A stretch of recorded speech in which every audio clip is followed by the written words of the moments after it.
es un webinar internacional, un café con los expertos, herramientas para exportar, vamos a hablar específicamente en este momento. La estructura del curso, el día de hoy vamos a hablar de manera general sobre todo el programa de herramientas para exportar.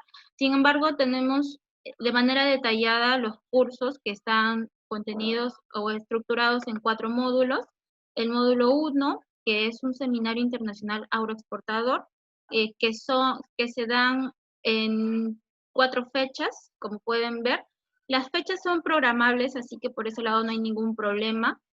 Y la duración son 16 horas, la duración es de 10 horas por cada curso. En total son 40 horas para los que estén interesados y ya por interno nos estaremos conectando.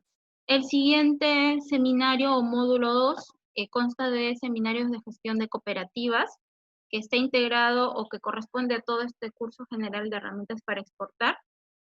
Al igual que en el módulo anterior, son 10 horas divididas en 4 sesiones. El siguiente módulo es Seminario Internacional Agroexportador, Taller de Innovación Abierta, que también son 4 sesiones, 10 horas, y las clases son en vivo. Para aclarar, todas las clases son en vivo con el alumno y los docentes, y se les facilita el material, todas las herramientas que corresponden según cada módulo. Finalmente, el cuarto módulo, que es el Seminario de Pensamiento Disruptivo, que es un taller de innovación holística, que son en 4 sesiones también, y son 10 horas en total divididas en las 4 fechas, que como ya les comenté, son reprogramables. Internamente igual les vamos a estar enviando todo el detalle de los seminarios. Bueno, ahora vamos a pasar ya a iniciar con la conferencia del día de hoy. Contamos con la presencia de Isaac Zúñiga, quien inicia el webinar del día de hoy. Gracias, Apia, muy amable. Bueno, le doy la bienvenida a Enrique, por supuesto. Hola, Enrique, ¿qué tal? ¿Cómo estás? Encantado de que estés nuevamente con nosotros. Es un placer realmente tenerte. Y un poco lo que vamos a presentar, esto es totalmente dinámico, podemos hablar en cualquier momento. En realidad estamos haciendo la presentación ambos, Apia, tanto Enrique como yo. Y bueno, estamos encantados de estar presentando este tema. Muchas Efectivamente, gracias a vosotros, Isaac. no, Manuel, perdón, Enrique, encantado de estar con nosotros y contar con tu gran experiencia, como siempre, y la idea es un poco que esto, que podamos de alguna manera dialogar de la manera más flexible. Yo creo que esto es bastante interesante porque de alguna manera nos permite, como una especie de consultoría, lograr en momentos cortos, lograr, digamos, potencializar las capacidades. Dicho sea esto, Manel Plana también nos acompaña en el webinar internacional. Él es, bueno, tiene muchísima experiencia del lado de empresas familiares. De hecho, en la legislatura que él ha dirigido como senador y como diputado incluso de la Universidad por Lleida, y representando a Cataluña, él ha tenido mucho, digamos, está muy cercano a todo lo que es la agroexportación de esta zona que tú sabes, Enrique, que es bastante industrial, bastante productiva, en cooperativas, en todo esto, y asociaciones. Correcto. De muchos años, además. Muy histórica. Muy dinámica y la verdad que soporta gran parte del presupuesto, de alguna manera, español, se da por la producción que se da en Cataluña. Así que, efectivamente, él es muy interesante contar con él, al igual que con Antonio. Manel y yo hemos comentado que realmente era importante profundizar en estos temas, así que, obviamente, sabiendo lo que también Enrique puede aportar, hemos decidido partirlo en 2 programas, y tanto este webinar como el que sigue, ya profundizando en lo que es empresas familiares. Hoy tocamos el tema de prospección de mercados, que es un tema sumamente importante para, digamos, para este entorno de las herramientas de exportación, que finalmente la prospección viene a ser cómo nos conectamos con el mundo exterior. Y de alguna manera, si podemos encontrar una fórmula para poder hacerlo en pasos, ¿no? Es con la prospección, que es justamente desarrollando de alguna manera y utilizando herramientas de inteligencia comercial para poder llegar a mercados internacionales. Apia, no sé si podemos continuar con la siguiente diapositiva. Sí, bueno, yo le quería mostrar este artículo que publiqué con la Universidad de Sun, luego de un viaje que tuve a Seattle, ¿no? Que esto fue en el 2018. Bueno, acá está en esta foto, estoy en esta foto con el doctor Paul Amiux, que es, bueno, era el director de investigación de la Bastyr University. Y esta universidad un poco se encarga básicamente de desarrollar medicinas naturales, es decir, se enfoca mucho en lo que es el desarrollo o el estudio de la naturaleza para encontrar los productos, digamos, que hagan el match con el tema de la salud. A mí me llamó muchísimo la atención porque el doctor Paul tuvo la gentileza de mostrarnos toda la universidad y todos los laboratorios que vienen haciendo y las investigaciones que se vienen desarrollando en esta universidad de gran prestigio. La verdad que me quedé sumamente admirado cuando pude ver acá justamente en esta foto, estamos en los biohuertos. Ellos tienen unos biohuertos que son especializados, digamos, en cada enfermedad. Digamos, uno para el cáncer, otro para los bronquios, y no solamente de manera preventiva, sino que están desarrollando medicina para ya, de alguna manera, para intervenir la enfermedad. Es decir, para, digamos, atender el post de la enfermedad, ¿no? Y combatirla. Y a mí me llamó mucho la atención porque yo entendía que la parte de lo natural, de alguna manera, te servía para prevenir las enfermedades, pero no, ellos habían optado por introducirse en la intervención. Incluso muchas de las medicinas que se estaban desarrollando eran para recuperación de las operaciones. La verdad que me llamó mucho la atención en un país con una industria médica gigantesca. Tú sabes, Enrique, que finalmente Estados Unidos es una de las industrias médicas más fuertes, si no es la más fuerte de todo el mundo, ¿no? Sí, seguramente. Y bueno, Seattle es un lugar maravilloso donde, bueno, la gente hace mucho deporte, va a los mercados, hay un mercado además muy, muy bonito, así, digamos, es un mercado muy como digamos, natural, ¿no? Uno va al mercado, ve la gente que te vende los pescados digamos, directamente, las verduras. La gente hace mucha vida familiar en Seattle. No es un lugar, es un lugar atípico en los Estados Unidos. La gente pasa mucho tiempo con la familia, además hay muchos sindicatos allá, donde priorizan el vivir la vida, lo que, por ejemplo, acá en España se entiende muy bien como el espacio para el ocio, ¿no? Para disfrutar la vida, ¿no? Y de alguna manera esto entendiendo que también esto es salud, esto es vida, la sensación de hacer algo por ti implica también vivir bien. Totalmente. Entonces, y además se echa muy en falta cuando vas a Estados Unidos. Totalmente. Porque es justo lo contrario. En otras zonas sí. Son, digamos, sociedades estresadas, donde viven el día a día, donde no tienen ese vínculo familiar que tenemos los latinos, pues aquí o en Perú o en Colombia, en cualquier sitio, ¿no?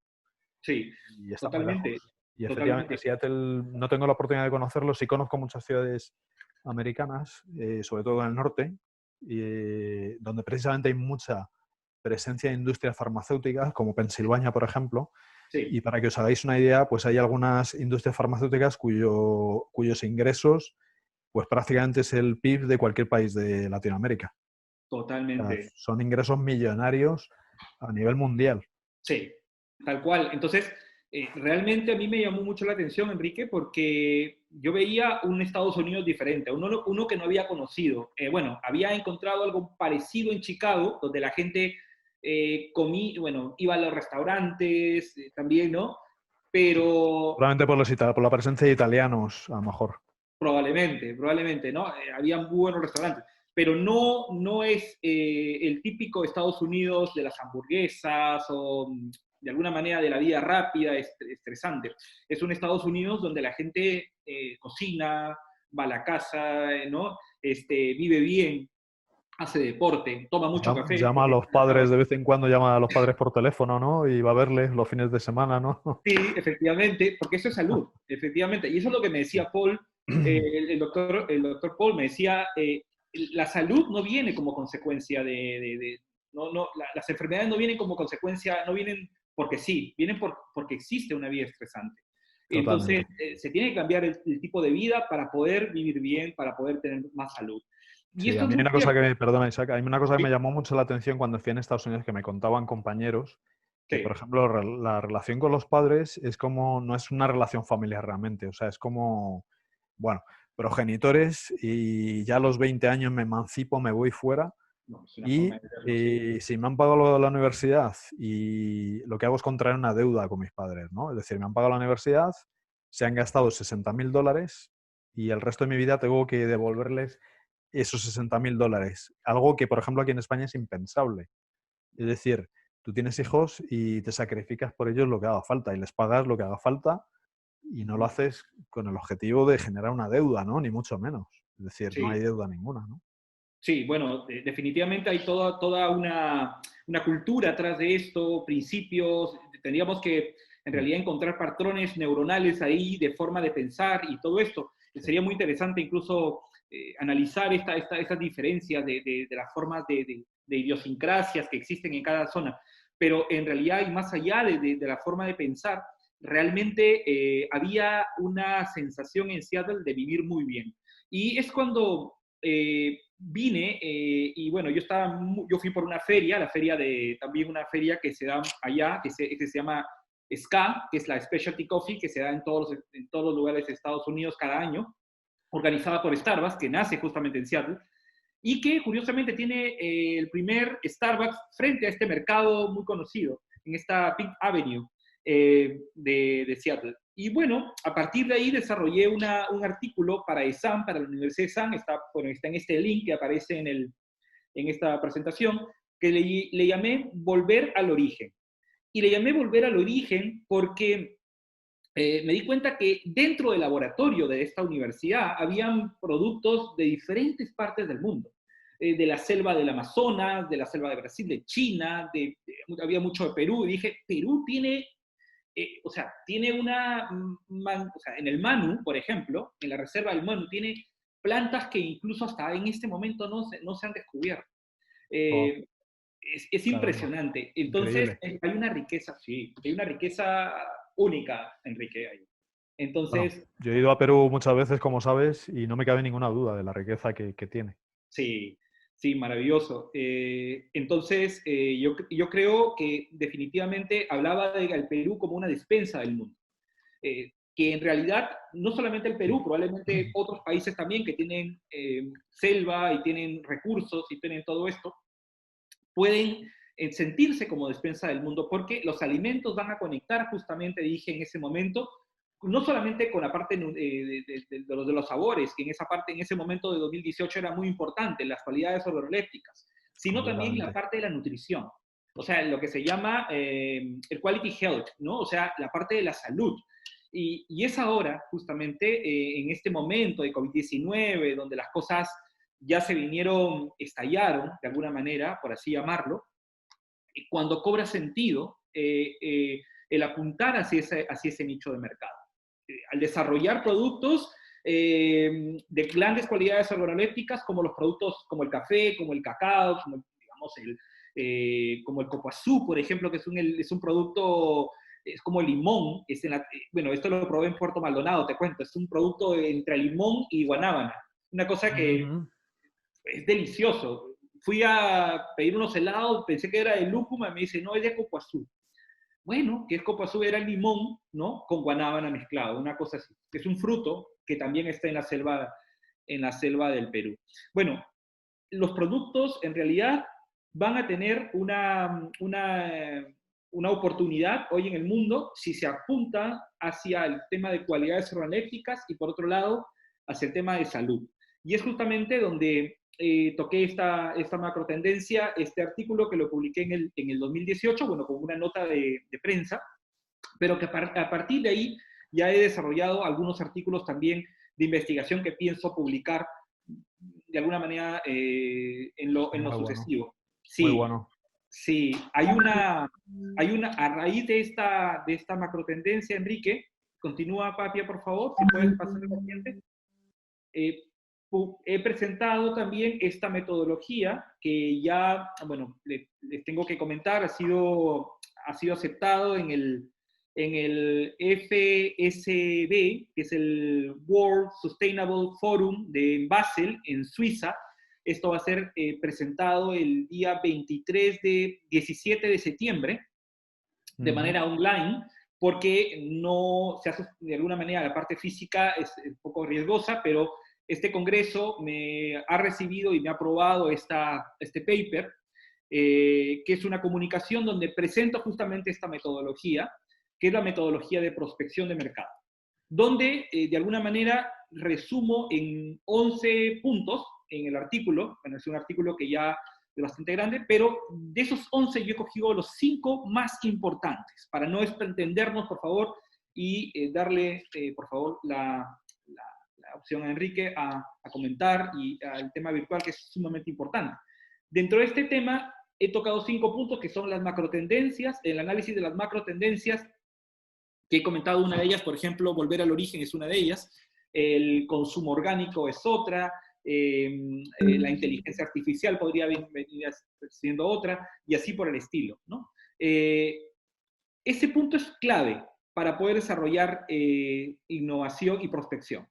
El siguiente punto debería ser desarrollar el producto o la propuesta de valor, a partir y tomando en cuenta esas macrotendencias. Ojalá desarrollar de manera innovadora, es decir, no solamente parametrizando un nicho de mercado. Yo siempre digo parametrizando, porque cuando hablamos en el marketing de identificar un nicho de mercado, identificar las necesidades, la verdad que a veces terminamos concentrándonos demasiado en un nicho y de repente dejando de ver oportunidades respecto a lo nuevo que el cliente no conoce y que definitivamente podrías darle como opción.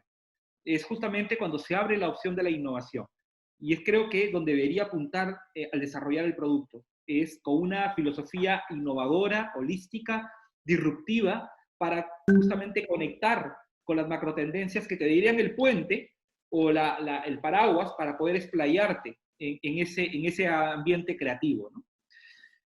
Luego, creo que seguiría el punto del país, es decir, acá viene la matriz de prospección de mercados, que también es una herramienta que se puede bajar de la que está disponible, incluso en la página web www.ip.edu.p, bajarse la matriz de prospección de mercado, donde uno identifica con esa propuesta y características y ficha técnica el país al que uno debe ir. Por ejemplo, acá tengo algunas fotos no es lo mismo exportar a Alemania, donde, por ejemplo, está Dash Cocoa, con un tipo de características que exportar, por ejemplo, a Estados Unidos con Trading Organic. Trading Organic era una empresa americana, bueno, en realidad es una empresa europea, pero estaba con matriz, en ese momento estábamos en Estados Unidos, y me pedían un tipo de ficha técnica. Y Alemania me pedía otro tipo de ficha técnica. Es decir, cada país o cada segmento y cada mercado tiene una orientación distinta, que es distinto si nos vamos hacia Medio Oriente, ya con la Gulf Food, por ejemplo. Entonces tenemos, por un lado, la BioFac, que es una feria top en lo que es orgánico en Europa, que se da en Nuremberg todos los años, en febrero. La recomiendo, es una feria maravillosa. También otra feria, por ejemplo, en Estados Unidos, la Expo West, Natural Expo West, que está en Los Ángeles, y la Gulf Food, que está en Dubái, ¿no? Que es una feria, las tres son muy buenas, con nichos de mercado distintos, pero hay que identificar primero el país y la prospección hacia dónde vamos a ir, ¿no? Es muy importante y clave en esto, porque si no perdemos recursos, Enrique. Y esto... Aquí sobre todo porque sabes que hay un marco común para todos los países de la Unión Europea, con lo cual al final es como si fuera un país, ¿no? Alemania, Francia, Sí. Italia, España, todos operamos de la misma forma, con las mismas normas, las mismas políticas. Sí. Hay un trading, digamos, común para todos. Totalmente. Tú puedes ver los productos, acá en España, puedes ver los productos que realmente tienen una de alguna manera, una regulación Una europea. certificación europea, correcto. Certificación europea, que si tú estás y ves ese sello, tú dices, esto es lo más top que puede haber y estándar. Ojalá en Latinoamérica y en América llegaríamos alguna vez a tener ese nivel de estandarización, básicamente a través de la innovación abierta, ¿no? Que deberíamos tener esa posibilidad, porque esto estandarizaría y facilitaría mucho las cosas. Sí. Luego hay regulaciones, obviamente, cada país tiene unas cuotas, es decir, si España, por ejemplo, tiene una fuerte presencia, una fuerte industria pesquera, bueno, también incluso agrícola, seguramente es yo diría que la primera o la segunda en Europa, ¿no? Probablemente. Tú sabrás Sí. más seguramente, ¿no, Isaac? No. Pero hay cuotas, es decir, la Unión Europea de alguna forma regula y dice España pues tiene una cuota de cítricos de un 30%, Italia tiene un 20%, Francia tiene un 20%, yo qué sé, pues, otro Sí, país otro. sí. De alguna forma lo tienen, aparte estandarizado, incluso las cuotas que cada país tiene que ser capaz de producir. Totalmente. Y también podemos tener la posibilidad de, bueno, yo tuve algún pequeño inconveniente, te voy a ser franco, con la regulación europea, porque de alguna manera nosotros exportábamos mucho cacao orgánico. Tú sabes, Sí, Perú claro. es el segundo exportador de cacao orgánico fair trade del mundo. Está primero República Dominicana, que era nuestro principal competidor, Conacado, que era la cooperativa emblema de República Dominicana, tratando de exportar. Y claro, ellos en el suelo, de alguna manera, no tienen mucha presencia de cadmio. ¿Sí? El cadmio viene a ser un mineral que se concentra en los suelos donde hay presencia de cacao. Y claro, la planta, cuando absorbe esto, de alguna manera llega hacia el producto. Pero para que tengas una idea, el nivel de cadmio que hay en el cacao pues, es mínimo. Más cadmio hay, por ejemplo, más presencia de cadmio hay en las gambas, por ejemplo, Sí, para tener en los mariscos. correcto. Pero bueno, era la regulación. Lo máximo que se podía, para poder entrar a Europa, lo máximo que tú podrías tener era 1.5. Nosotros mapeamos la zona de Tocache, Tingo María y toda la zona de la selva donde acopiábamos el producto. Y claro, teníamos 1,8, 1,9, 2,1. Ya no Dios vale. mío, Ya no vale, ya no vale. es que Dios, era una sensación de tener y querer entrar a este mercado. Porque, Sí. ¿no? Y claro, mi cuota era muy reducida y tenía que asegurarme porque no me podían dar el lujo de que llegue a la aduana y que me observen recién el producto. Entonces yo tenía Ya. ¿y qué hicimos? Con una universidad muy conocida en el Perú, hicimos un mapeo de las zonas. Un mapeo de todas las zonas. De hecho, con la Universidad Católica del Perú, hicimos un mapeo de las zonas. Identificamos las zonas donde había más cadmio y había menos cadmio. Y claro, una de las salidas era que el abonamiento, es decir, que abone la planta para concentrarla y protegerla de la absorción de este producto. El problema con Tocache era que llovía mucho, entonces había que abonar mucho y era muy costoso. Pero bueno, era una de las salidas. Te Sí, digo no todo es, no esto es fácil, ¿no? No es fácil. para nada, para nada. Y claro, era para nosotros, mientras República Dominicana podía exportar todo lo que quería tranquilamente, ¿no? Entonces, claro, 0,5, 0,8 era lo que más o menos tenías en República Dominicana como presencia de cambio en el grano de cacao. Pero claro, con este mapeo logramos cierta ventaja competitiva y poder producir y exportar más grano a Europa. Otra salida también era exportar más chocolate, ¿no? Sí. Y eso era lo que deberíamos haber hecho. Y es a donde apuntábamos, pero claro, es todavía una historia por escribir que realmente que todavía nos falta a los peruanos y a los latinoamericanos, es decir, dar el paso para vender productos elaborados, ¿no? Con gran valor nutritivo y ya, digamos, listos para consumir. Ya lo ha hecho Chile con el vino, ¿no?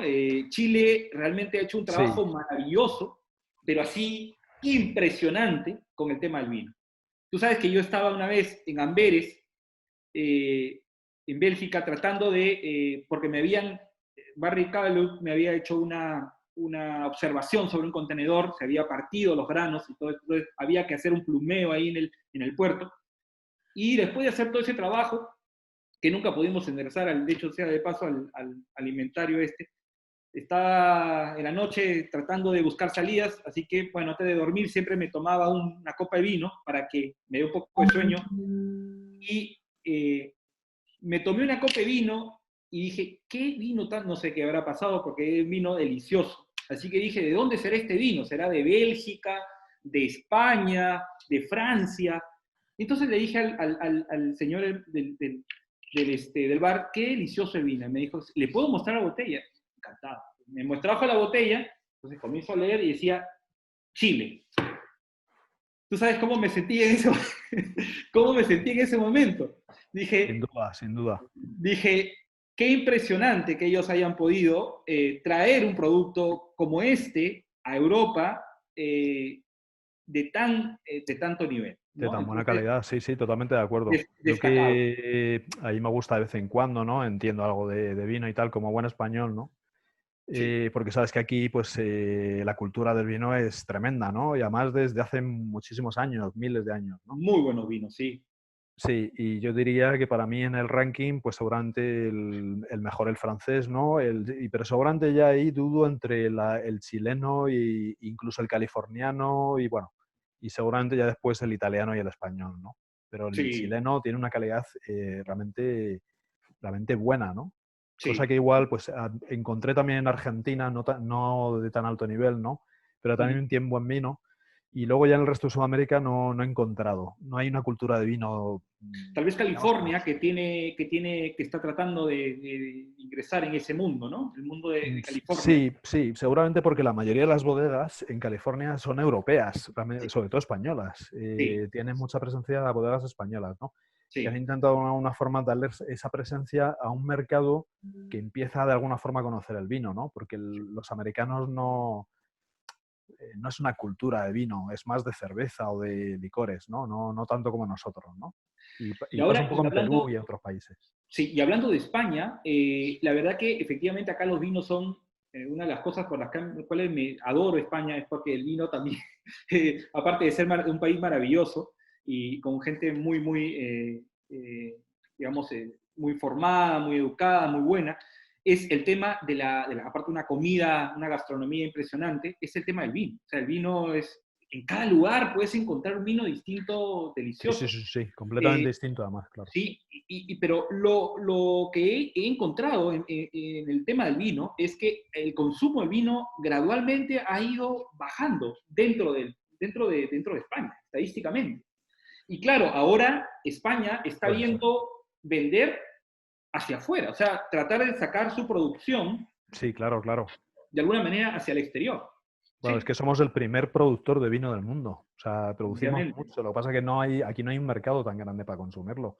Con lo cual exactamente. las vinícolas tienen que exportarlo obligatoriamente, ¿no? Sí, sí. Obviamente Bueno, no todo lo que se exporta es de buena calidad. Sabes que en la zona, por ejemplo, de Ciudad Real, lo que llaman Valdepeñas, es ujú, una zona que el vino no es de buena calidad, pero es la zona más grande seguramente del mundo, ¿no? Vinícola. Y normalmente lo que exportan suele ser vino que utilizan luego pues para otras cosas. Por ejemplo, para uso, digamos, más industrial ya. o, o como aditivo a la comida o algo así. No la típica botella de vino de mesa. De acuerdo, de acuerdo. Bueno, definitivamente un mercado interesantísimo para estudiar, para analizarlo y también para tenerlo como referencia, porque nosotros también en Perú, por ejemplo, tenemos el tema de toda la industria del pisco, ¿no? Que hecho sea de paso, Chile ya se adelantó con el tema de la denominación de origen y todo esto que ¿Siguen hubo en en guerra medio. ahí, siguen en guerra ahí con el pisco todavía? O... Sí, todavía hay unas cosas ahí, bueno, que siempre que quedaron, ¿no? Pero bueno, lo cierto es que en la ciudad de Pisco, que es una ciudad además muy antigua, Ujú. estaba en Perú, o sea, Sí, sí, sí. definitivamente eh, esto nadie lo puede negar, o sea, Pisco existía y ha existido muchísimo, hace muchísimo tiempo. Y a partir de ahí, claro, lo que le falta a Perú, pues es decir, bueno, si Pisco está ahí, la denominación de origen, basta con hacerlo, ¿no? Y no se hizo en su momento. Pero bueno, a partir de esa historia y de la historia del tema del vino, se podría desarrollar toda una industria de bebidas espirituosas en Perú, y toda una industria que la verdad que podría ser de gran desarrollo para las zonas de productores Totalmente de acuerdo. que hay que hay en el país. Yo creo, Isaac, que Perú tiene una cosa muy buena y es que los productos, la calidad de los productos es magnífica. Es decir, Sí, sí. puedes encontrar, por ejemplo, espárragos que vienen de China. China produce mucho espárrago, ¿no? Igual que aquí en España, por ejemplo, también. Ujú. Pero la calidad que tiene el producto en Perú es magnífica, pero no solamente los espárragos, todo. Es decir, yo cuando he ido allí y cualquier comida que comía, la calidad de la comida es de primera, o sea, es excelente. Y eso es algo que se valora, por ejemplo, mucho aquí en Europa. Es decir, en Estados Unidos cuando vas a comer, el americano, tú lo sabes bien, normalmente lo que mira es el precio. Es decir, si quiero comprar naranjas, dame las más baratas y compro un saco de naranjas el más barato. Me da Ujú. igual un poco la calidad, pero aquí, por ejemplo, en Europa sí se mira la calidad y Sí, sí, seguramente más que el precio. Es decir, no sí. quieres cualquier naranja o no quieres cualquier espárrago, quieres aquel que realmente sea bueno. Me pasó en No te importa lo que pagar tú un dices, poquito más. sí, lo que tú dices es totalmente cierto. La gente hacía colas en Mercadona. Es decir, no iba, prefería, estaba el otro supermercado abierto, no voy a decir el nombre, pero estaba abierto y la gente prefería hacer colas en Mercadona para Sí, comprar el queso que quería, o el vino que quería, o el producto que... de mejor calidad, ¿verdad? Claro, efectivamente, ¿no? O sea, hay una necesidad de consumir bien. Y esto es muy interesante acá, efectivamente. Es un punto. Y claro, tú hablabas del Perú, porque el Perú, además, Enrique tiene, es como esto, ¿no? Tiene unas gradas, unas graderías, como es una estructura muy diferenciada, Terrazas que se llaman, ¿no? unas terrazas donde efectivamente se concentran poca extensión, pero las cualidades organolépticas se dan justamente por la diferencia en los Claro, climas, microclimas que se correcto, generan. correcto, correcto. Es la misma, es muy parecido a las zonas del norte de España o, por ejemplo, en Francia, Ujú. que las cosechas se hacen en base a terrazas, ¿no? Y es por el clima. Es decir, sabes que en la zona norte de España y más ya al norte de Europa es el clima es más duro, ¿no? Con lo Totalmente. Y cual tú sabes que esa forma de terraza lo hace mejor, ¿no? efectivamente. Las terrazas que tú habías comentado me hacen acordar mucho a la forma de los andenes que tenían los incas Ujú. de poder hacer sus cosechas. O sea, ellos tenían muy claro, tú te vas, hay muchas ruinas en Perú, muchas Sí, sí, donde sí, sí, sí. vas a ver He tenido la oportunidad de andenes. conocerlas, claro. Las andenerías, ¿no? Son gigantescas y estas andenerías eran agricultura muy bien concentrada y además específica para cada tiempo, ¿no? Entonces, esta, de alguna manera, cosmovisión que tenían los incas, de alguna manera, de la agricultura, era muy interesante, ¿no? Muy interesante poder entender su geografía, estaban muy conscientes de eso y de aprovecharla también. El aprovechamiento. Y cosa que luego, pues los españoles que fueron para allá supieron traer para acá y de alguna forma imitarlo, ¿no? En algunas zonas. Bueno, Es decir, sí, bueno, claro, acá realmente la agricultura es bueno, pero aquí lo que sí tenemos que imitar nosotros también es el tema industrial, ¿no? Porque la verdad que acá se ha logrado juntar mucho la tecnología con la agricultura, ¿no? Hay un nivel de alguna manera, de unión, de cercanía de la parte tecnológica con la parte agrícola, ¿no? Y no solamente en España, también en lugares como Portugal. He podido ver, por ejemplo, a esta empresa que conocí, que visité, Algatec, por ejemplo. Algatec es una empresa maravillosa que produce algas. sí, Claro, tiene productos de diversas zonas, o sea, tiene desde, digamos, algas para limpiar el agua, algo de desinfectantes, tiene energizantes, tiene medicina, tiene cosméticos.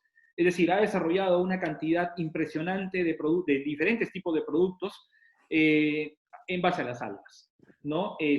¿Cómo ha increíble. hecho esto? Bueno, utilizando inteligencia artificial, es decir, encontrando los componentes que existen en estas algas para dirigirlos hacia diferentes sectores, ¿no? Y poder generar valor, ¿no? Y esto creo que nos falta y tenemos un camino por hacer en Latinoamérica, no solamente en el Perú, sino en Latinoamérica en sí. Colombia, Chile, digamos, tienen Sí, claro. oportunidades gigantescas, ¿no? Bueno, ahí podríamos hablar mucho de lo que llamamos ahora la globalización, ¿no?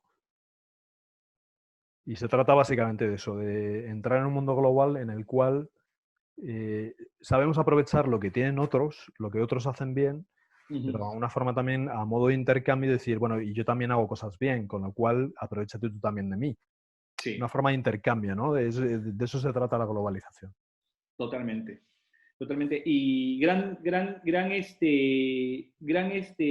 digamos, expectativa con la capacidad de innovar, porque te comento, hace poco tuve el honor de ser invitado por ADEX in-house, que es bueno, ADEX es la Asociación de Exportadores, bueno, donde yo también soy profesor, y pude tener a cargo un curso dirigido hacia productores de cooperativas, ¿no? Gente que estaba muy dirigiendo cooperativas o en el campo o de diversas zonas, ¿no?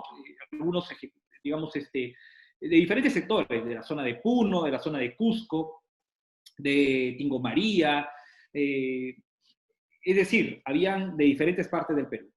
Y aplicamos una metodología que es la metodología holística de innovación, que es una metodología que, bueno, desarrollé y publiqué con la MDPI digamos, en un congreso, y luego se publicó en esta revista que se llama Proceedings MDPI, y tiene 3 fases, ¿no? Donde apunta a desarrollar la capacidad creativa a partir de estimular las competencias holísticas, no necesariamente las racionales, porque asumimos que el ser humano aprende constantemente. A partir de la teoría de Peter Senge, de la quinta disciplina, donde el conocimiento o el aprendizaje es permanente, es continuo, y es justamente el que queda. El que queda a partir de las experiencias que tú has comentado, por ejemplo, cuando viajaste a Perú, o cuando viajaste a otra parte del mundo, donde aprendiste justamente a partir de la experiencia. Y es ahí donde queda el conocimiento y no hay forma de refrescarlo mejor que con la emoción, ¿no? Y es justamente donde apunta esta metodología holística. A partir de ahí se generaron una serie de desarrollos que he podido ver, por ejemplo, que podemos ver acá en la pantalla.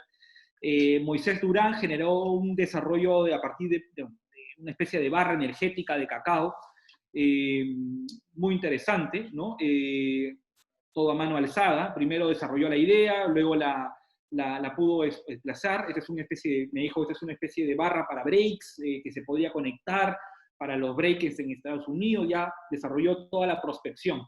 Luego Rómulo Díaz desarrolló una especie de productos, utensilios a partir de la palma aceitera que hay mucho allá, estos árboles que a veces contaminan y que se tiran al río. En vez de tirarlos, podríamos aprovecharlo para desarrollar utensilios, me dijo, y claro, está aprovechando la macrotendencia de la economía circular. Y así por el estilo, por ejemplo, de Iván Riquero, dice el filtrante de matico, eucalipto y cáscara de naranja, ¿no? Para lo que era el tema para combatir el coronavirus o para de alguna manera ser preventivo. Luego a Lyndon Gregorio se le ocurrió algo muy interesante también, sacos de yute, esto de saco de yute, reemplazarlos por sacos de fibra de plátano. Hizo recordar que efectivamente podría ser una gran idea reemplazar el polipropileno, que es básicamente donde a veces se utilizan para exportar, algunos utilizan yute, que es un poco costoso, reemplazarlo por fibra de plátano, ¿por qué no? Porque esto es biodegradable, ¿no? ¿Por qué no utilizar? Claro. Sí, me pareció una idea, pero de otro nivel, muy interesante. Luego, Edel Becerra se le ocurrió, fíjate, el cacao es un coco, es una especie de coco grande, donde apenas se aprovecha, Enrique, fíjate, toda la pulpa, que es una pulpa blanca, muy, muy sabrosa, además, muy parecida a la de la guanábana. Sí, conozco. Y claro, te queda, todo eso se fermenta y se queda la pepa, luego la pepa se seca y se utiliza para lo que se utiliza muy poco realmente, ¿no? Para hacer el cacao. Efectivamente. Y toda esa pulpa, dijo, utilizarla se llama exudado de cacao. Ese exudado de cacao utilizarla, ¿no?, hacia un bioreactor, porque claro, si se puede degradar esto por las enzimas, se puede generar biocombustible. Fíjate cómo a partir de la aplicación de esta metodología, personas que no necesariamente han tenido contacto académico en la universidad o han tenido de alguna forma de formación académica, tienen la capacidad creativa intacta y pues impresionante para poder generar productos de esta magnitud, que son ideas bastante interesantes y que claro, están aquí. Bueno, estas son algunas de ellas, porque hay muchísimas más. Demuestra que son expertos en lo que hacen. Efectivamente. Y esa es la mejor universidad al final.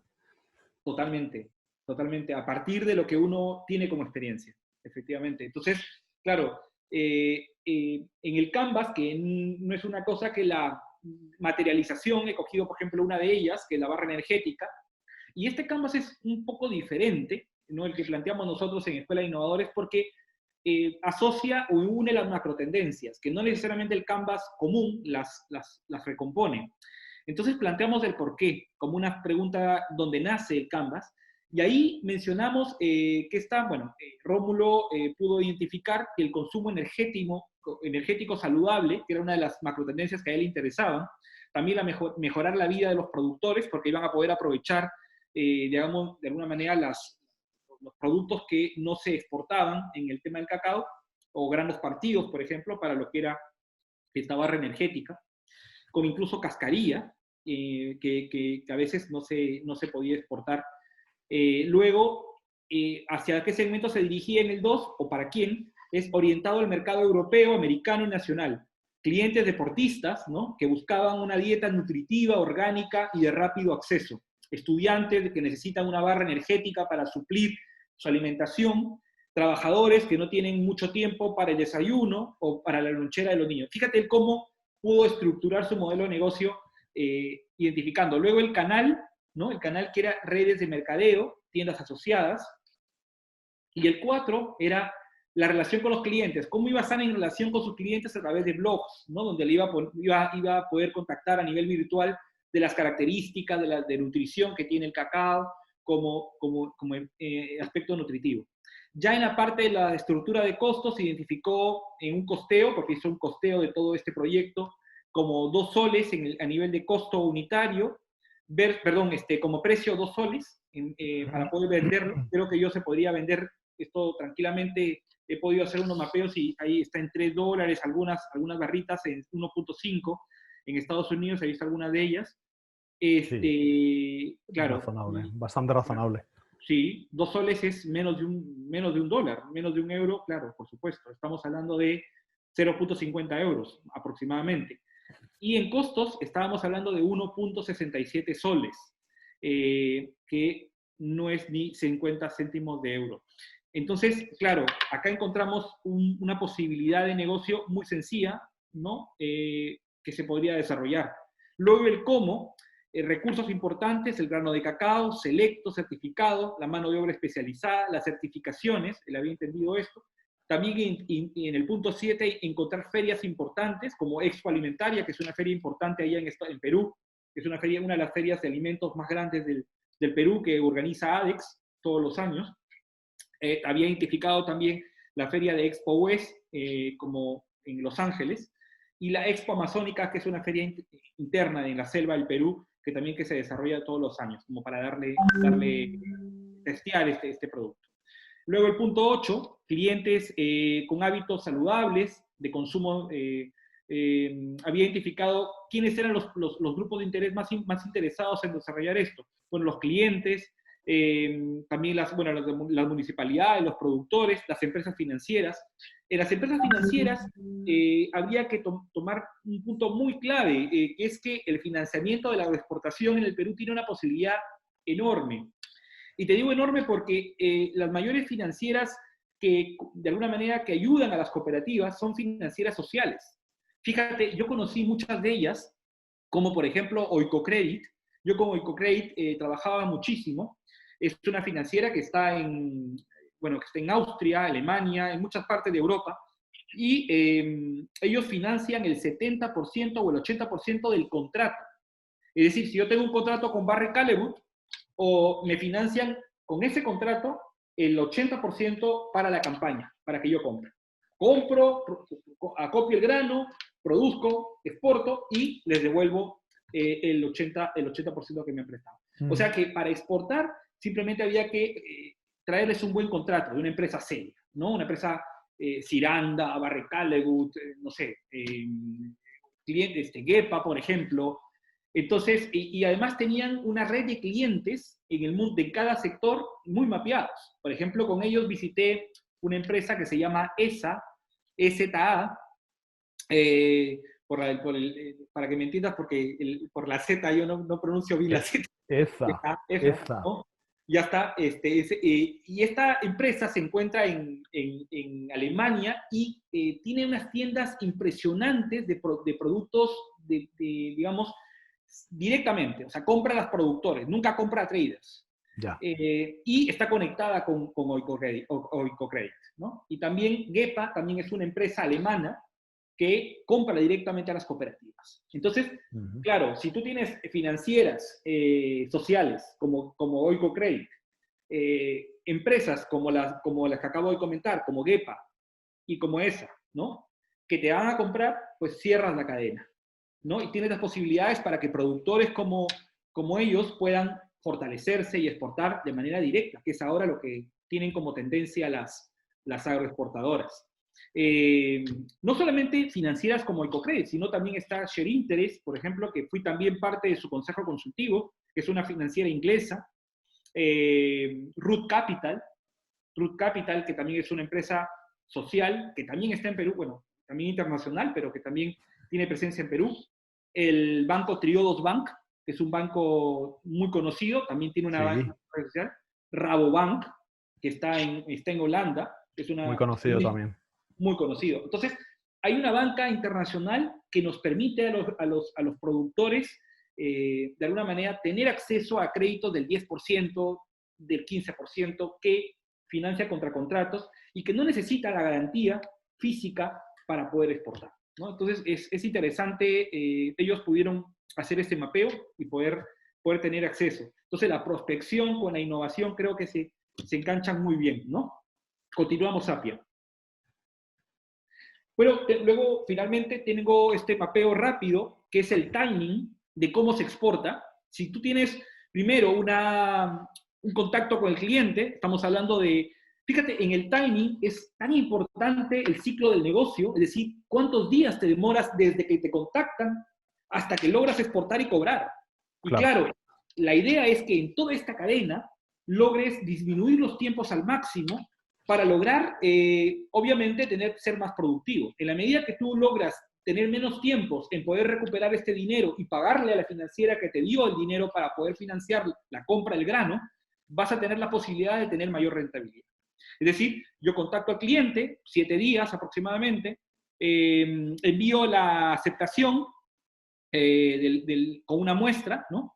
La muestra luego acopio el grano, que esto más o menos en Perú tienen 2 campañas en cacao, una en agosto y una en marzo, y una en marzo-abril comienza la campaña grande, que es básicamente el 80% de la campaña, y luego tienes otra campaña pequeña, ¿no? Que cae ya para más o menos el mes de noviembre, que es el resto del 20%. Pero si tú no copiaste la mayor cantidad de grano en esa campaña grande, no vas a tener la posibilidad de acopiarlo. No llegas. Sí, no llegas. Entonces, por eso la captación, el alineamiento es clave en esta cadena. Es decir, ¿cómo hago el match con mis momentos de entrega con el momento que tengo que acopiar el grano, seleccionarlo? Más o menos en el grano de cacao tú tienes un aproximado de recuperación del 95%, tienes una merma del 5% de grano que no está tan calibrado, o roto, o digamos mucílagos, que tienes que separar, y luego pones en el grano, en el saco de yute y lo exportas. De la zona de la selva hacia Lima son más o menos 3 días, por eso hemos puesto, más o menos he puesto 6 acá, es un día, a veces 3 días con el tema de si hay una lluvia que rompe la carretera, cuando no pasa nada es un día. Llega a Puerto del Callao, que ahora el Puerto del Callao tiene todas las implementaciones, todos los implementos para buques más grandes. Esto es una buena noticia porque esto disminuye los costos de exportación. Sin embargo, en Perú tenemos solamente Callao y Paita. La verdad que son pocos puertos para la capacidad que pueda tener. La Libertad, por ejemplo, que está en el norte del país, tiene grandes posibilidades, pero Salaberry, la verdad que todavía no funciona como que se quisiera. En realidad nunca funcionó. Nunca ha funcionado como se quisiera que funcione, ¿no? Pero bueno, por eso sale la mayoría de los productos por Callao. Luego esto se exporta y más o menos de Perú del puerto de Callao hacia el puerto de Amberes, por ejemplo, ¿no? Sí. O Hamburgo, por ejemplo, por donde puede entrar, son aproximadamente 45 días. 45 días. Y luego, claro, inmediatamente sale el contenedor, recién te pueden pagar el monto. Y claro, para hacer toda esta exportación puedes utilizar Incoterms como el FOB, precio FOB, que es puesto en borda, o precio CIF, donde tú asumes el seguro. Generalmente se utiliza el FOB. Y luego, un tema de financiamiento que el Estado peruano digamos, para incentivar la exportación es el drawback, donde me devuelven el 4% del valor FOB si yo utilizo un insumo, aunque sea una etiqueta, ¿ya? Donde he pagado el 100% de mis impuestos, ¿no? Si yo utilizo una etiqueta donde he pagado el 100% de los impuestos, el Estado me devuelve el 4% del valor de todo el producto. Qué bueno. Esa es una manera para incentivarlo, ¿sí? Está muy bien eso. Ahora, no todos los Incentivos productos, fiscales, claro. incentivos fiscales, ¿sí? Esto no todos los productos tienen drawback. Por ejemplo, el café no lo tiene, pero el cacao sí, ¿no? Ya. ¿Por qué? No lo sé. Bueno, Pero, aquí también, aquí es parecido también. Hay algunos productos que tienen y otros no. y otros no. Entonces hay que tener mucho cuidado porque, claro, la aduana en el Perú es utiliza, ¿sabes?, el tema de presunción. Es decir, si tú presentas un producto, una solicitud de drawback mal realizada, no te va a decir te equivocaste, no, te va a decir tú has querido cometer delito. Ya. Esto se advierte, así que tiene que ser presentada de manera pulcra ¿no?, a la aduana. Y bueno, esto, de alguna manera, con esto se mapea el timing. Yo le llamo el timing porque finalmente entre el tiempo de exportación son más o menos 90 días, que es el ciclo del negocio, de manera óptima. Podría reducir el tiempo. Quizás podría apuntar a reducir el tiempo si organizo y si alineo bien. Y estos pequeños días que renunciaría o que reduciría mi ciclo del negocio, definitivamente impactarían en gran productividad en lo que es Claro. digamos, el tema de Sí, la aquí, rentabilidad. aquí, Isaac, mira, tú tienes como sabes, soy experto en operaciones, con lo cual esto, Sí, pues, bueno, es algo que he manejado mucho, ¿no?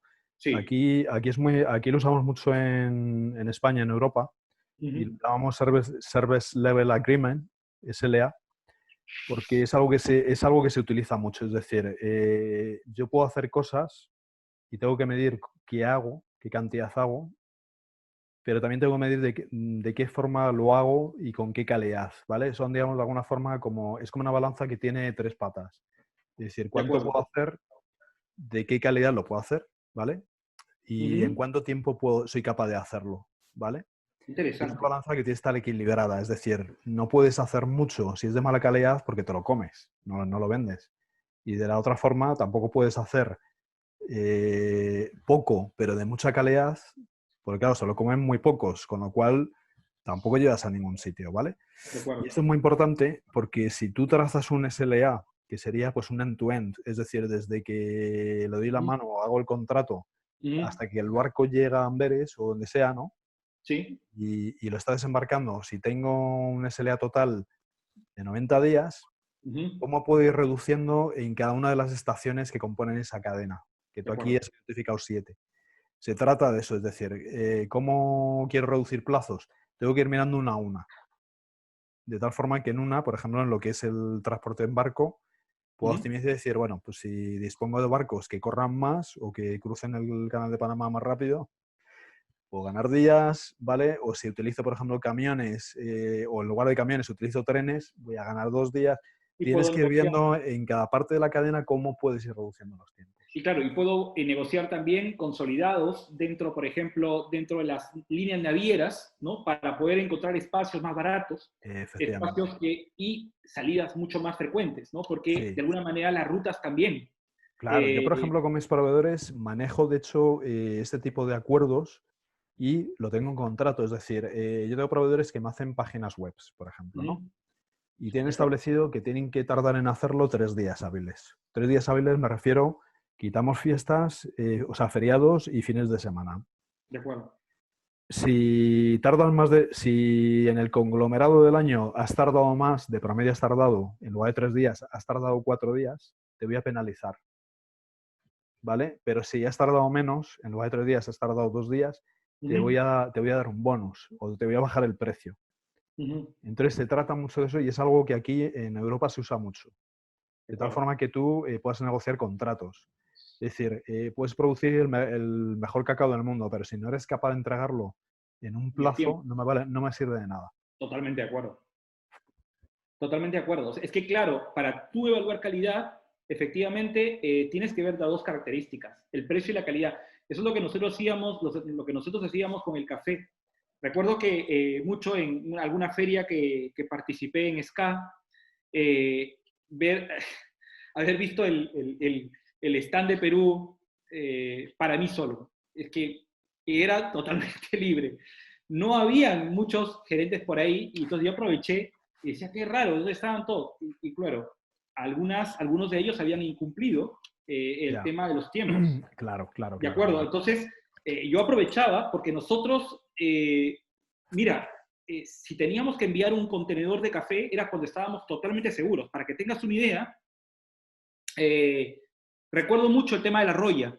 La roya bueno, un producto, una plaga que se comió, bueno, que venía desde Costa Rica, comiéndose todas las cosechas. A Perú no había llegado y nos llegó la noticia que estaba de alguna manera trayendo abajo las cosechas en el mundo. Pero iba a llegar de manera inevitable. Claro, yo tenía 45 contenedores por vender en SCA, uno de los mejores, me acuerdo, mejores años, de muy buena calidad. Y la gente estaba ávida a comprarme. Pero antes de salir, calculamos con mi equipo que iba a ser un impacto del 20%. Yo le dije, no, vamos con un 50%. Solamente vamos a vender el 50%. Es decir, vendimos y ofrecimos 20 contenedores y como tenía oferta, yo traté de colocarlos a los mejores precios, a los mejores diferenciales.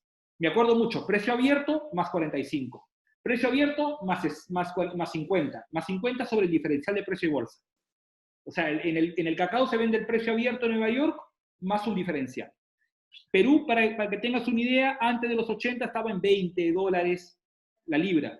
Después, cuando Colombia nos hizo conocidos con el café, porque ellos compraban, muchos dicen eso, como el café arábica es muy parecido al café peruano, y algunas veces en las fronteras cogían café peruano y salían, ¿no? Como colombiano. Ah, Y mira, eso pasaba. pero Pero bueno, lo vendían como algunas café veces colombiano o... no era siempre. Nunca se llegó a probar esto, ¿eh? Nunca se llegó a probar esto, Ya, ya, ya. pero había mucha sospecha de que así era, porque el café, variedad, y su café de mucha calidad. No, es que Entonces, a nosotros nos pasa parecido con la aceituna, ¿no? Como sabes. sí, sí, sí, efectivamente. Nos lo compra Italia y luego lo venden a Estados Unidos como si fuera aceituna italiana.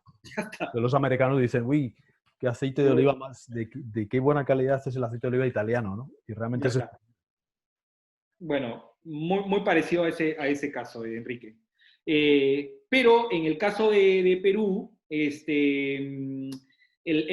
claro, el grano de arábica, Colombia se hizo todo, bueno, había que profundizar en lo que hizo Colombia muy bien, que es justamente el posicionar en el momento preciso, posicionarse como calidad, como café calidad. En el momento que Perú, años 80, época del terrorismo, los productores abandonan las tierras, la producción cae en el Perú, se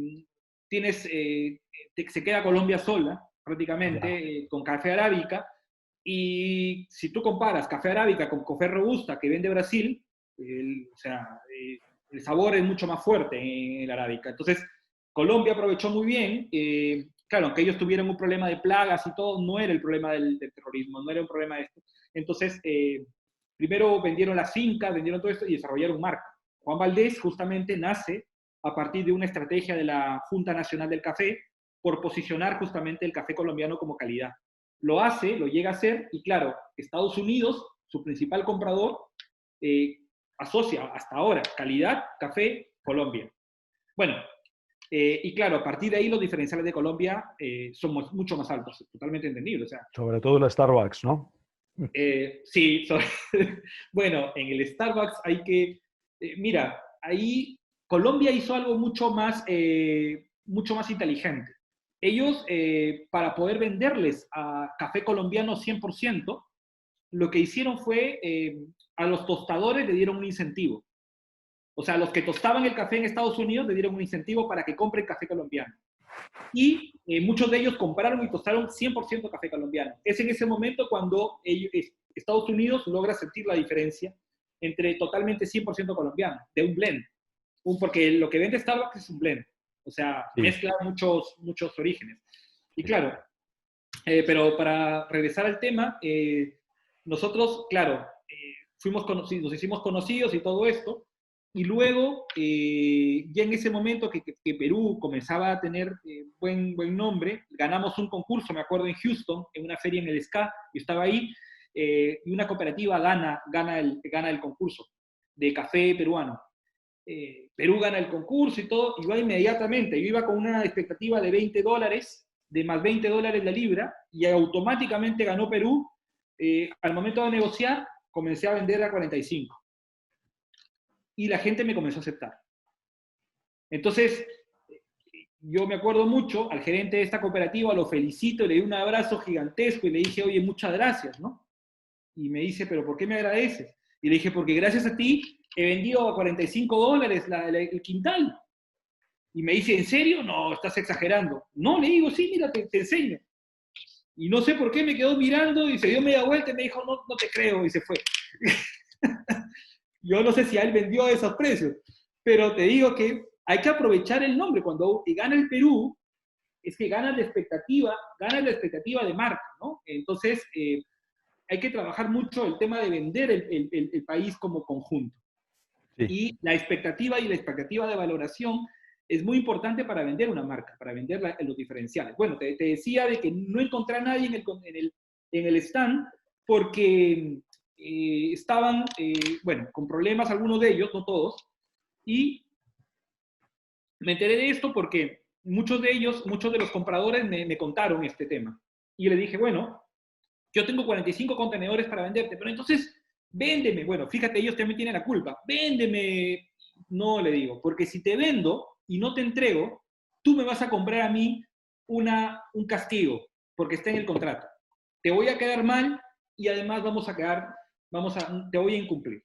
Así que no puedo venderte solamente esto. Si quieres, págame un diferencial mayor. Y negocié esto, y ese día me acuerdo que ese año entregamos el último contenedor, pero raspando, Enrique. Wow. Porque la roya arrasó con las cosechas. Pero así, no sé cómo logramos, pero fue que el último contenedor así raspando logramos entregar, pero no incumplimos nunca. Calidad y tiempos. Efectivamente. Calidad y tiempos son las características para que una marca sea reconocida como calidad, ¿no? Y marques la diferencia, correcto. Totalmente. Bueno, es básicamente lo que yo tenía, y bueno, todas esas herramientas en este plan de prospección que en Escuela de Innovadores recomendamos, es utilizar justamente todas estas herramientas que además se pueden descargar gratis, pero más que las hemos puesto ahí porque en realidad hay que saber usarlas, más que bajárselas, hay que saber usarlas y saber desarrollar todo un plan para utilizarlas en el momento oportuno y desarrollar todo un plan de prospección y de innovación a nichos de mercado para desarrollar, pues, para tener resultados positivos. Así que, bueno, básicamente la parte de lo mío viene hasta acá. Yo soy un experto digital, es decir, yo de alguna forma soy de los precursores de los primeros, digamos, de los primeros seres humanos que han nacido pues con Google, con la web, con Internet. Pues yo soy uno de esos, o me considero uno de esos porque es de mi generación, obviamente, ¿no? Y donde de alguna forma todas las personas que trabajábamos con herramientas manuales empezamos a trabajar empezamos a informatizarnos, a trabajar con ordenadores, empezar a trabajar con aplicaciones web, cuando ya pues a partir de los 90 surgió la web y ya surgieron algunas páginas web y algunas conexiones entre universidades permitían que hubiera esa comunicación, ¿no? Vino a hacer, digamos, ese momento y vino a hacer pues las compañías que hay ahora, pues Google, Facebook y todo lo conocido. No voy a quitaros mucho tiempo porque queríamos además hacer algo bastante informal, ¿no? Y no me quiero, en fin, no quiero enrollarme mucho. Lo que sí quiero que poner en valor sobre todo son dos cosas, y es que, como ven, en la escuela en EIP tienen unos expertos sobre el tema particularmente agrario que les pueden ayudar muchísimo en cualquier tipo de consulta o en cualquier tipo de gestión que puedan hacer, y sobre todo en aprender ese mundo. De hecho, los cursos que ha planteado al principio APIA, por ejemplo, van encaminados a eso. Es decir, si quieres aprender de los mejores expertos, aquí los tienes. Y sobre todo Isaac, que es para mí de los máximos expertos a nivel mundial sobre el tema. Gracias. Yo soy un experto a nivel digital, con lo cual yo lo que puedo aportarles sobre todo es experiencia en lo que ha ocurrido en el pasado, cómo las herramientas funcionan ahora mismo y en qué entorno nos estamos moviendo en la actualidad. Y de alguna forma, gracias a lo que ha pasado en el pasado y lo que está ocurriendo en el presente, de alguna forma yo puedo intuir un poco lo que va a ocurrir en el futuro. O de alguna forma, cómo EIP les puede ayudar a ustedes a utilizar o aprovechar mejor las herramientas digitales. ¿Mm? Entonces, por ejemplo, aquí en esta presentación donde hablo del mundo e-commerce, yo siempre digo que vaya, es decir, ahora hay como una fiebre de vamos todos a hacernos un perfil en las redes sociales o vamos a hacernos todos una tienda, un e-commerce. Y realmente no es así. O sea, el que piensa eso realmente está equivocado. Los que realmente al final tienen éxito en el mundo e-commerce o los que realmente tienen éxito en las redes sociales son aquellos que principalmente tienen una idea de negocio muy clara. Es decir, ellos hacen algo y ya lo hacen, ya lo venden y lo están haciendo bien y dicen, bueno, ¿qué me falta para rematarlo? Pues meterme o profundizar en el mundo digital. ¿Por qué? Pues porque yo estoy haciendo muy bien o estoy vendiendo un producto que para mí es muy bueno y lo hago muy bien y la gente lo reconoce, pero vaya, en mi entorno, es decir, en mi pequeña ciudad o en mi pequeño país, pero no a nivel mundial, con lo cual, si yo me globalizo, pues puedo crear una marca mucho más grande a nivel global y además puedo vender en todo el mundo, no solamente en mi país.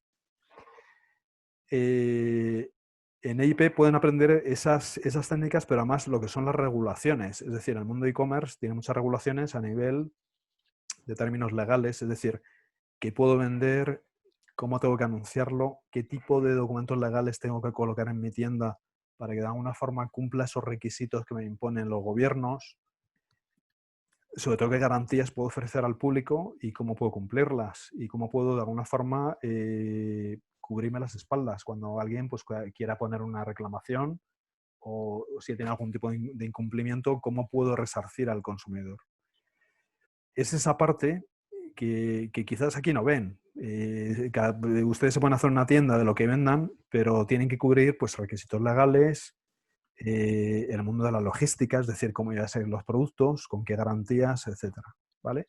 Y eso en la escuela pues es algo que les puede venir muy bien porque es algo que vamos a abordar y lo van a ver en profundidad. Y como decía, yo tengo experiencia de ver cómo surgió el e-commerce o las redes sociales al principio, o lo que es la propia web, y cómo hasta ahora, pero sobre todo yo me imagino cómo va a estar en el futuro y la verdad es que asusta, porque es algo que ahora mismo está en pañales. Es decir, yo creo que mucha gente está en el mundo de e-commerce y cada vez más gente está metido en temas digitales y cada vez más gente pues tiene su perfil en redes sociales o su propia web. Pero vaya, hay mucho todavía por recorrer, ¿vale? Y nos falta mucho por descubrir cuando tengamos aunado, pues de alguna forma aunado el mundo de la robótica, el mundo de la logística, digamos, digital, el mundo de la inteligencia artificial, y son cosas que van a llegar. Pero ahora mismo hay un grave problema y es que hay mucha gente pensando y dándole al coco y ideando cosas, pero faltan programadores. El mundo tiene unos programadores que salen de las universidades, pero están contados. Hay, yo qué sé, pues 50.000, 100.000, pero no hay más. Y para hacer todos esos desarrollos serían necesarios batallones de millones de programadores. Con lo cual es un camino que irá lento. Y cosas que mucha gente tenemos en la cabeza, como por ejemplo, yo qué sé, pues, y que ya se empiezan a ver incluso, que es pues probadores virtuales o tejidos, digamos, en los cuales pues ya no hace falta que te compres unos pantalones azules. Te puedes comprar unos pantalones blancos que cambian de color y hoy los quiero rojos, mañana verdes, porque están utilizando unos fotosensores los cuales puedes proyectar no solamente el color del tejido, sino incluso imágenes en movimiento, de marcas o lo que quieras. Es decir, probadores virtuales, temas de logística, temas de repartos virtuales a las casas. Y eso va a evolucionar muchísimo, pero nos van a faltar muchos años por verlo. Y bueno, pues yo todo lo que pueda aportarles, ayudarles en cualquier consulta que tengan a nivel de redes sociales, a nivel del mundo web, a nivel del e-commerce, a nivel por ejemplo, aquí lo que decimos de las soluciones, digamos, financieras aplicadas o las tecnologías financieras aplicadas al sector agrario, pues para mí un honor y un placer poder ayudarles. Y bueno, pues no sé, poco más, Isaac. Bueno, tú comentabas, Enrique, acerca de esta revolución que viene dándose y que, bueno, en el sector agrícola, desde el punto de vista de las agritech que planteas acá, Sí. me pareció un aporte gigantesco de tu parte porque de alguna manera es el llevar las fintech al sector agrario y cómo a partir de ahí, porque viene a ser una restricción gigantesca dentro del sector agrario, el poder acceder justamente al entorno financiero, ¿sabes? O sea, Sí. ya para los emprendedores lo son, ¿no? Claro, pero el mundo digital ahora te permite, con el desarrollo de páginas web, con el desarrollo de tiendas virtuales, hacia estas cooperativas, hacia estas asociaciones. Totalmente. Sí, Poder... esto está enfocado más que nada, pues, digamos, cómo digitalizar el mundo, digamos, de la agricultura, ¿no? El sector agrario, cómo digitalizarlo, o qué herramientas pueden ayudar a un agricultor o a la gente que está metido en ese mundo a ser más digitales. Como por ejemplo lo que tú dices, la banca online es un claro ejemplo. Es decir, yo estoy trabajando en el campo pero no tengo un ordenador o no tengo tiempo de estar mirando un ordenador. Pues como desde una aplicación móvil, yo qué sé, pues me ha llegado incluso una alerta, el móvil me va a alertar de que vienen malos tiempos, con lo cual a lo mejor pues tengo que ampliar la cobertura del seguro, pero que lo puedo hacer aquí. De acuerdo. Por ejemplo, me ha llegado una alerta al móvil en el cual, de alguna forma, las acciones que tengo o las cotizaciones sobre el grano o sobre los activos, digamos, agrícolas están fluctuando a favor o en contra, y eso pues a lo mejor implica que tenga que entrar en el banco y tenga que comprar acciones o venderlas porque quiere sacar un beneficio. Es decir, es cómo aplicar el entorno digital al sector agrario, ¿no? Hay muchas herramientas y soluciones. Aquí hay algunas que pueden ver. Sí. Sí, de hecho acá vemos algunas que tú has planteado, y recuerdo mucho que, bueno, con lo que tú planteas acá, por ejemplo, al momento de pagar, recuerdo, fui a un café en Chicago y había una empresa que le hacía la competencia a Starbucks, eso de unos italianos, que se llamaba Intelligentsia, Intelligentsia Coffee. Tienen eran unas tostadurías y tienen sus cafés, ¿no? Y recuerdo mucho que al momento de pedir el café, que además costaba $2 más que el Starbucks, tenías una especie de, digamos, de código barras, ¿no? Le puse el código, inmediatamente me salió el rostro del productor del productor de ese café que yo estaba tomando. Y claro, y pregunté, pero estoy tan seguro de que esto sea cierto. Totalmente seguro. Cuando vayas a la fábrica vas a ver cómo nosotros tostamos. Efectivamente. Sí, sí, Ellos no mezclaban, no hacían blend.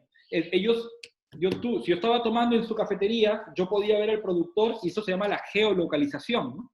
O sea, a totalmente. través de eso podría ver Sí, sí, exactamente claro, claro. a la finca, Enrique. Obviamente, obviamente. O sea, el tema ha avanzado mucho y va a avanzar mucho más, pero sobre todo hay que tener en cuenta una cosa, y es que las nuevas generaciones nos van a tomar el relevo. Y las nuevas generaciones, ustedes ya lo están viendo y lo van a ver más, se caracterizan por dos cosas, y es, lo quieren todo digital. Es decir, las nuevas generaciones usan, sobre todo smartphones, usan portátiles, usan tablets, pero no usan papel. Las nuevas generaciones no van anotando en papel las cosas, ni leen periódicos en papel, ni quieren, ¿vale? Y otra cosa es que lo quieren todo digitalizado, es decir, aman el mundo digital. Con lo cual, para lo que a lo mejor nosotros pues igual lo que tú has comentado, Isaac, para nosotros que ya somos más mayorcitos, Sí, es algo que nos es curioso, y para la gente es algo que la gente joven sí está buscando. de acuerdo, Y la gente joven, y no hablo de gente de millennials, hablo de gente más joven incluso. totalmente. Los chavales que ahora mismo tienen 15 años son los consumidores y los gerentes del futuro, los que van a estar al mando de las empresas dentro de 10 años, los consumidores del café dentro de 5 años. Y son los que quieren ver eso. Y yo te diría que ya muchos de ellos están haciendo mucho dinero por web. O sea, ya muchos de ellos han ganado Claro, fortunas. obviamente. Entonces, yo, por ejemplo, yo siempre digo que si yo, por ejemplo, tuviera que diseñar algo, yo soy también diseñador gráfico, ¿no? Y he hecho muchos diseños, pero si yo tuviera que diseñar algo, lo haría más pensando o poniéndome en la posición, digamos, del consumidor que de mi gusto particular. Y seguramente haría algo que a mí no me gusta en nada. Pero, Ujú. pero si lo hago pensando en el del otro lado, realmente en el consumidor del futuro, pues haré algo que a lo mejor a mí me parece muy, muy novedoso y que no me gusta, pero tiene que ser así. Y es realmente el punto de vista que tenemos que tener. Ujú. Y estamos viviendo una época en la cual, no solamente ya por el COVID, sino porque de por sí los jóvenes no salen tanto como nosotros. Ujú. Estamos más acostumbrados a salir a la calle, a quedar con amigos, a hacer Nada más. visitas. Los jóvenes de hoy en día están más metidos en casa y les gusta más la intimidad y hacer transacciones y hacer operaciones dentro de su casa o su entorno. De acuerdo, de acuerdo. Y lo que he podido también notar, que muchos de ellos, no sé, como tú decías, no se ponen límites. O sea, es decir, no hay limitaciones desde el punto de vista tecnológico, ¿no? O sea, es que todo se puede, ¿no? Y todo es sencillo, todo es rápido. Sí, sí. Yo, por ejemplo, en el mundo del e-commerce hay una cosa que muy poca gente conoce, ¿no? Y es que, por ejemplo, cuando alguien se hace una web que es e-commerce y quiere vender productos online, la mayoría de los mortales que se meten en este mundo, hay una cosa que desconocen, y es la capacidad que tiene que tener el servidor para absorber el tráfico. Ujú. Entonces, ¿qué ocurre? Que normalmente tú dices, bueno, como vendo botes de mermelada y vendo 500 al día, pues con que tenga un hosting, es decir, donde va a estar alojada la web, Ujú. sea, yo qué sé, un hosting barato, me vale perfectamente. ¿Qué ocurre? De alguna forma no estás apuntando al futuro. Te puede ocurrir que entren a tu web de repente, porque se corre la voz, o sea, Trending Topic o lo que sea, de repente te entren 100.000 usuarios pidiendo los botes de mermelada. ¿Qué va a ocurrir? Que tu servidor web se va a ir abajo y no vas a poder vender nada, porque los servidores están limitados Por una en cantidad. cuanto al número, digamos, de gente que puede entrar en ellos. Con lo cual se queda sin capacidad y no vas a poder recibir. Va a salir la típica página de 404, error 404, la web no está disponible.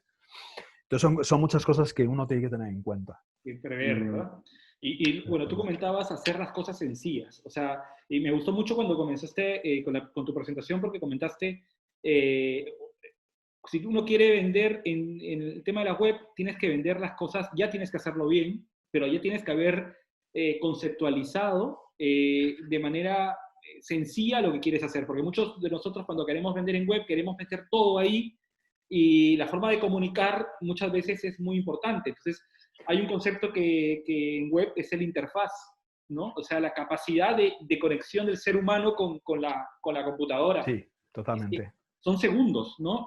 Si uno encuentra una página web donde hay mucha información que no entiendes, que no está bien transmitida, y claro, quieres decirlo todo en una página, entonces no vas a lograr el match. Sí, eso ocurre de hecho, y las empresas pagan millonadas a gente que están continuamente viajando por las web, haciendo compras de productos y viendo lo que se llama la experiencia del usuario.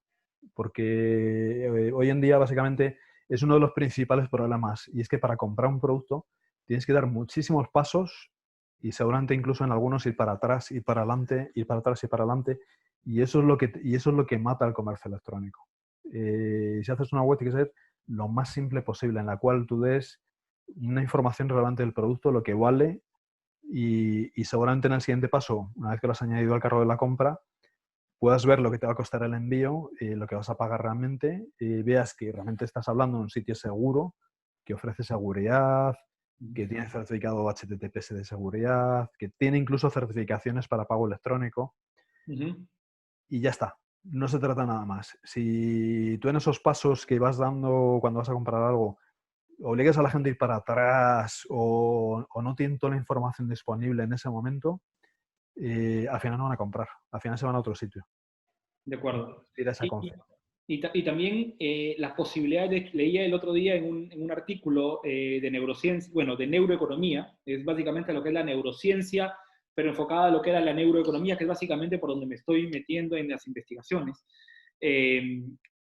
Hablaban sobre la posibilidad de cómo influencia la programación neurolingüística, es decir, qué palabras claves tengo que utilizar en los buscadores, pero además qué palabras claves tengo que utilizar para poder comunicarme de manera asertiva, ¿no? Sí, sí. Esto... Claro. ¿Cuál es el problema? Que Bueno, aquí en España usamos prácticamente en un 98% usamos Google para buscar cosas, ¿vale? No sé realmente en Sudamérica cómo es, y en Perú no tengo las cifras Sí, exactas. es Yo muy creo que bueno. bastante alto también. Yo creo que igual es a lo mejor un Sí, 70%, un 80%, y seguramente muy poquita gente usa Bing o sí, Yahoo u otros servicios, pero al final da igual, todos se manejan de la misma forma. Y es que estamos hablando de buscadores semánticos. de Es acuerdo. decir, estamos hablando de robots. Google no son personas. Detrás de esa pantalla donde pone Google y está la pantallita para meter lo que quiere buscar, detrás no hay nadie, hay un robot. Y los robots lo que hacen es, te van a ir sugiriendo cosas a medida que tú vayas escribiendo en la pantalla, pero en base a una programación que tienen. Con lo cual, si tú, por ejemplo, pones, imaginaros, mermelada, lo siguiente que igual te sugiere el buscador es barata, o dulce, o amarga, o de naranja.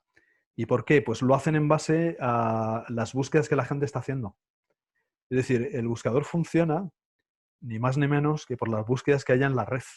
No porque alguien haya dicho, no, pues cuando alguien busque mermelada, ya le presentas de naranja amarga. No, lo hacen según las búsquedas que la gente va haciendo. Y además, dependiendo de la zona que esté buscando la gente, porque nos están geolocalizando, depende de muchos factores, pero son robots lo que lo hacen. Y al ser buscadores semánticos, funcionan así, por keywords, por palabras claves, con lo cual tienes que ser capaz de alguna forma de explotarlo en tu página web o en tu página de e-commerce, para que esos productos contengan esas palabras claves.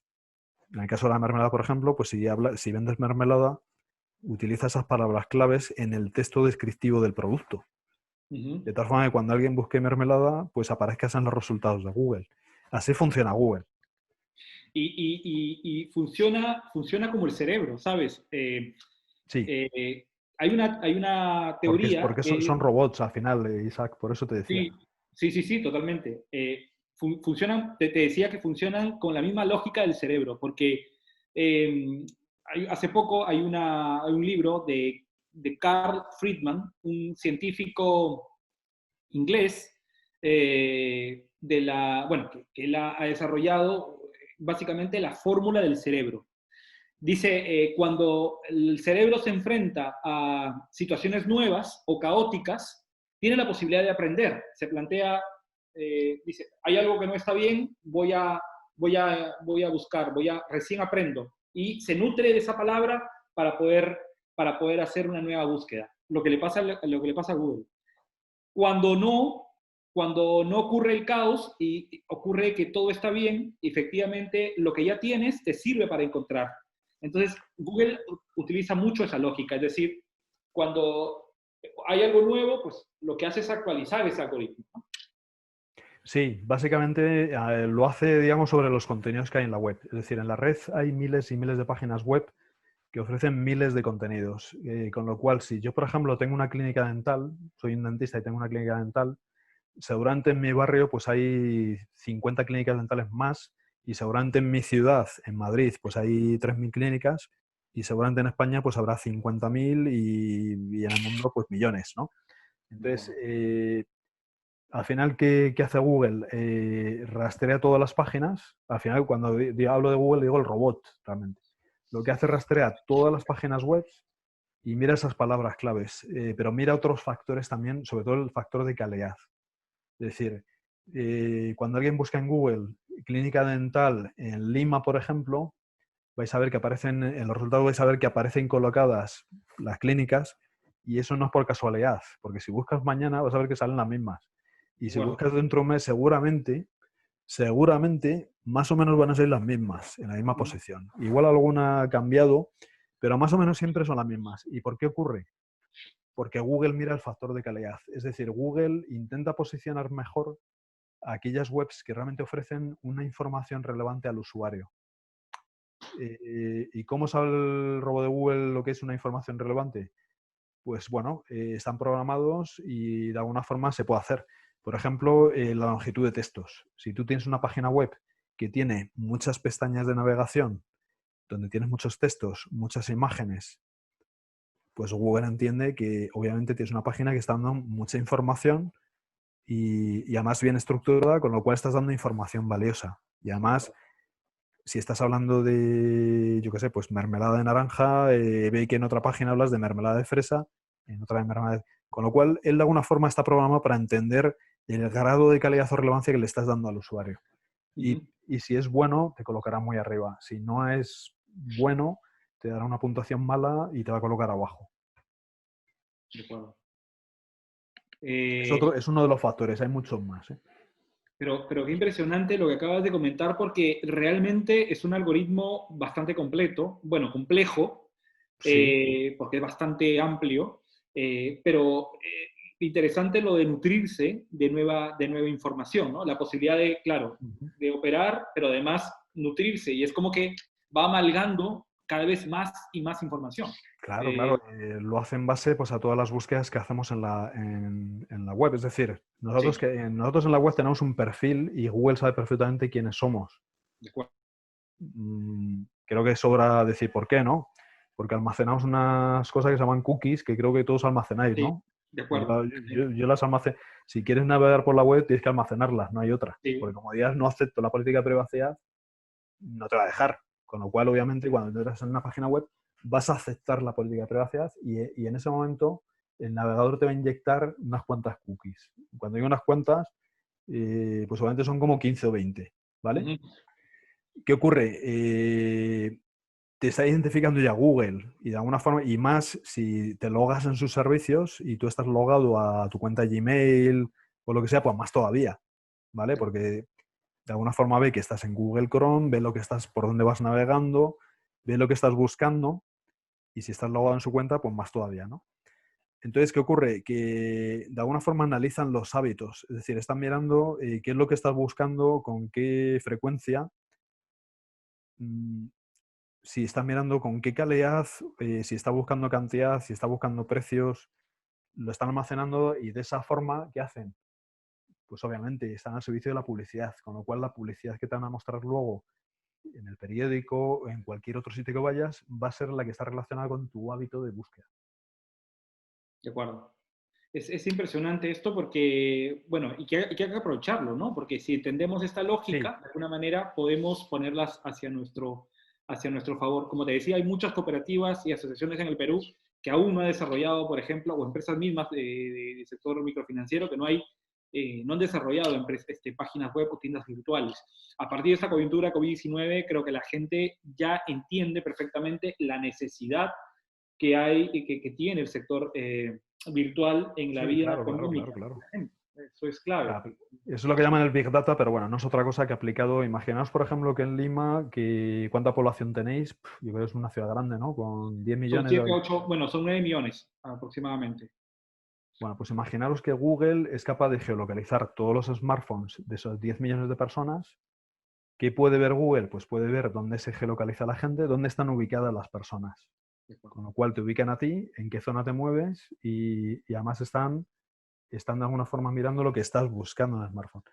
Imaginaros que de 9 millones de personas, pues Google detecta que hay 5.000 personas que están buscando chocolate amargo o chocolate de naranja. De alguna forma, no solamente ya sabe lo que la gente busca, sino que sabe dónde están buscando.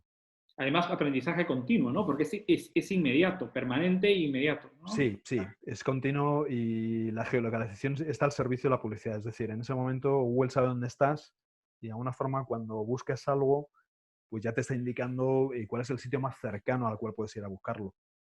Inteligencia artificial al servicio de la sociedad. Eso tiene un peligro y bueno, y es que no sé cómo andáis de política de privacidad en Perú, pero vamos, en Europa sabéis que es muy estricta. Es muy restrictiva, ¿verdad? Sí. Sí, y por ejemplo, es bastante curioso porque en Europa la directiva de protección de datos impide que las empresas puedan recabar datos, digamos, de afiliación religiosa, de enfermedades, y sin embargo la geolocalización de Google lo va a hacer por ti. Porque es capaz de saber cuándo vas a la iglesia, a qué confesión vas. Es decir, si vas a la mezquita porque eres musulmán o vas a la iglesia católica, cuántas veces lo haces, con lo cual el teléfono puede intuir que si vas todos los días a las 12, pues eres más católico que si a lo mejor lo haces una vez por semana o una vez al mes, ¿no? Puedes deducir a partir de esa razón, claro. Pero de alguna forma el teléfono, por la geolocalización, es capaz de saber cuál es tu confesión religiosa y si vas al hospital también, obviamente, va a ver dentro del hospital por qué plantas te mueves, si visitas radiología o cardiología y por lo tanto puedes saber si vas frecuentemente o no, con lo cual puedes saber incluso o puede de alguna forma intuir si estás enfermo.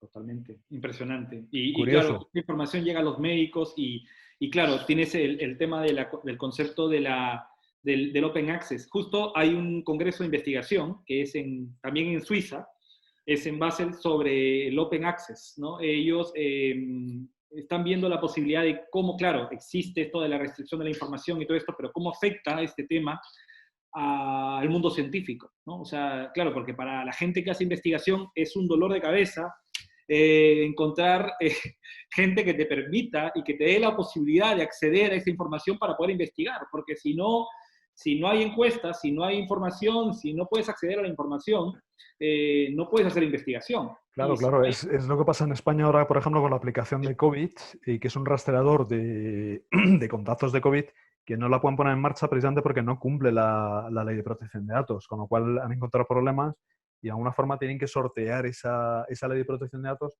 para que el usuario sea, de alguna forma, te está dando el consentimiento a la aplicación y de alguna forma te permita geolocalizarte. Y a pesar de que dicen que no van a conservar tu ubicación, no es cierto, porque tu operadora de telefonía sabe perfectamente, es decir, no solamente hablamos ya de Google, es que estamos hablando de que la operadora telefónica sabe dónde estás. Google sabe dónde estás, tu navegador sabe dónde estás. Tu navegador puede ser Chrome, pero cuidado, puede ser el navegador que tenga tu smartphone. Con lo cual puede ser pues un smartphone chino, con lo cual esa empresa china ya te tiene, en fin.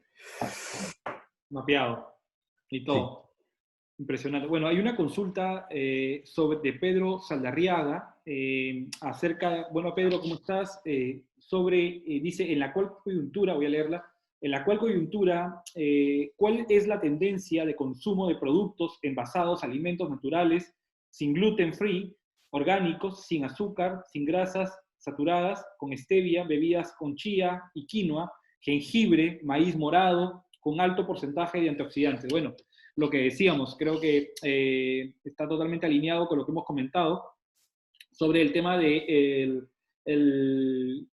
health quality, ¿no? O sea, tratar de buscar productos de alta calidad, pero que además sean superfoods, que tengan grandes nutrientes y que además no solamente vayan al sector de alimentos, sino que además se puedan aprovechar estos nutrientes para diversas industrias, como la medicina, como la cosmética, por ejemplo, el tema de los cosméticos orgánicos, cosméticos naturales que están creciendo mucho en Estados Unidos.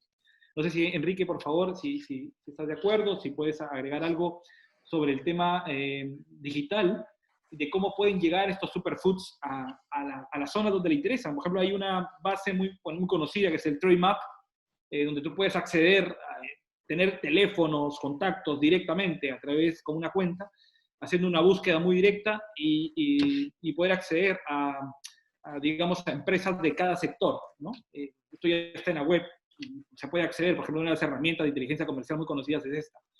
Así como esa, hay otras más que te permiten acceder a las industrias, ¿no? A tus proveedores, a tus clientes. Ahora eso está abierto. O sea, Sí, bueno, yo realmente lo que es es decir, lo que es la tendencia de consumo no tengo ni idea, ¿no? O sea, yo puedo hablar de temas digitales, pero no, lo que es la tendencia no lo sé. Ahora, el tema, por ejemplo, de este tipo de productos envasados, pues hombre, es relevante yo creo más es un tema de consumo más tipo supermercado de tienda, por ejemplo, local, ¿no? Y a nivel de comercio electrónico, pues hombre, entiendo que es más la empresa, por ejemplo, que lo produce y que lo quiera vender, por ejemplo, en grandes cantidades, ¿no? En cajas, estamos hablando de cajas donde vienen a lo mejor pues 100 barritas o lo que sea, no de cara al pequeño consumidor.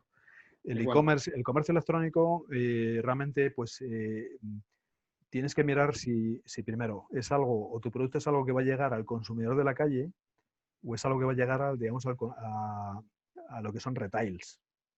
Porque si es retails, te tienes que mover o tienes un e-commerce cerrado al cual solamente puede entrar retail a través de un login o, digamos, un acceso confidencial.